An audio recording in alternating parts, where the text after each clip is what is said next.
Então nós tivemos a visão moralista, a visão autotranscendente e agora a visão fatalista e do destino, que é que todas as circunstâncias da vida humana são determinadas pelas forças sobrenaturais, ou então pelo julgamento dos deuses. A questão do fatalismo, dessa punição dos deuses. Nessa cultura de sofrimento, nesse entendimento, a gente precisa se submeter a esse destino sem, por exemplo, reclamar, né? Sem fazer qualquer tipo de choro em relação a isso. E essa é a grande virtude. A virtude é suportar o sofrimento, né? E essa visão vai dizer que o sentido do sofrimento é encontrado quando eu me submeto a ele.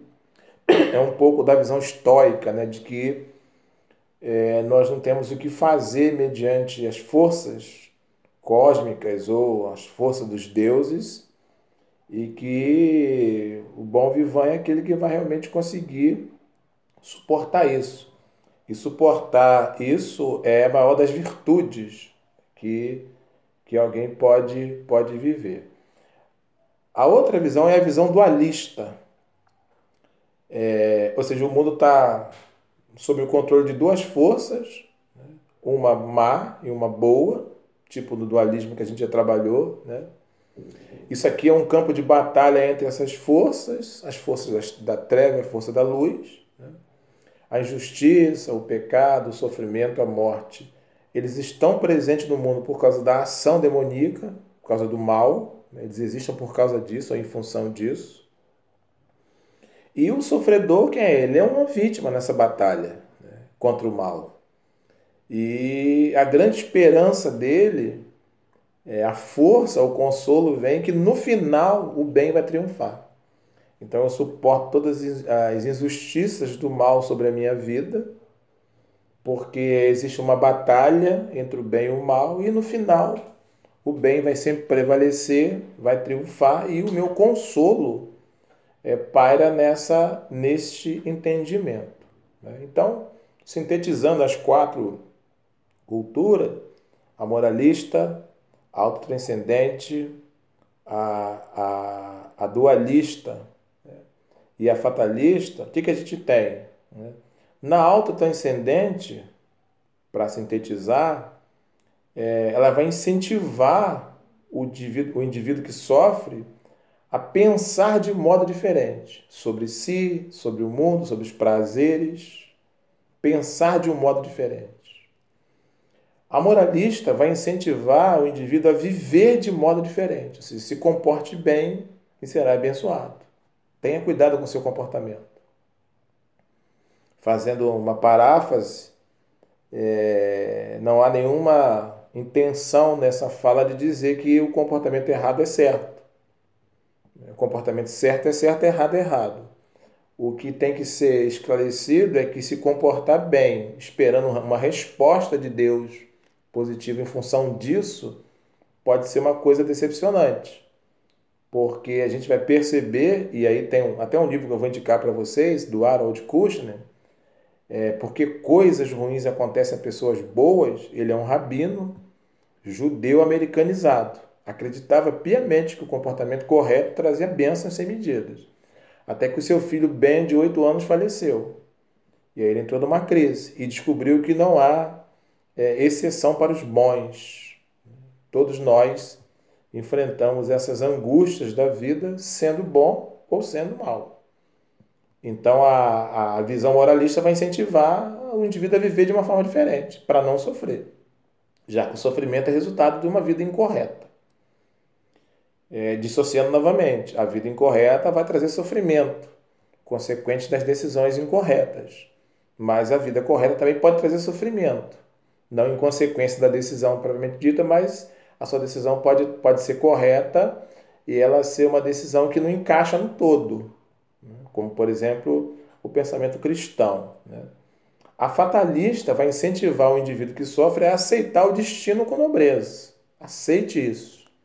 Essa é a grande virtude. E a dualista vai incentivar o indivíduo a colocar sua esperança no futuro. Aguenta firme, porque no futuro você vai se dar bem. Fazendo um diagrama, depois eu vou mandar para vocês essa matéria no slide, porque tem o diagrama, o quadro. Seria assim: na moralista, a causa do sofrimento é o pecado. Então, sofro porque pequei. A resposta a esse sofrimento é fazer o bem. E o desfecho disso é bênção eterna. Então, eu faço o bem, eu não peco, eu não sofro e, consequentemente, além de não sofrer, porque eu estou fazendo bem, eu tenho uma herança eterna. Na autotranscendente, a causa do sofrimento é a ilusão em relação a esse universo, a esse mundo, a prática desses desejos. A resposta é desapegar-se de tudo, abra mão de tudo. E o desfecho é a iluminação, o estágio de iluminação, né? Na fatalista, a causa do sofrimento é o destino. A resposta é você aguentar firme, persevera nesse sofrimento. E o desfecho é a glória, no final a gente vai se dar bem. Na dualista, a causa do sofrimento é um conflito cósmico, uma batalha dos deuses. A resposta nossa em relação a isso é que esse sofrimento torna mais pura a nossa fidelidade. E o desfecho é triunfar, triunfo da luz. Na secular, a causa do sofrimento é o acaso. A resposta é você usar as técnicas para você se livrar disso. E o desfecho é uma sociedade melhor, já que, na verdade, a gente crê no aqui e agora, não tem nada eterno, então o que cabe a cada um de nós é melhorar o aqui e agora. Então, uma sociedade melhor. E todas têm um objetivo comum, que é prevenir o sofrimento. Mas, ainda assim, a gente não consegue compreender plenamente esse sofrimento. A outra divisão que eu quero fazer é o cristianismo entre essas culturas. Então, a gente tem a cultura autotranscendente, a moralista, a dualista, a fatalista, e a gente precisa pensar no cristianismo entre essas culturas. Aí a gente tem algumas questões próprias. Se tem um livro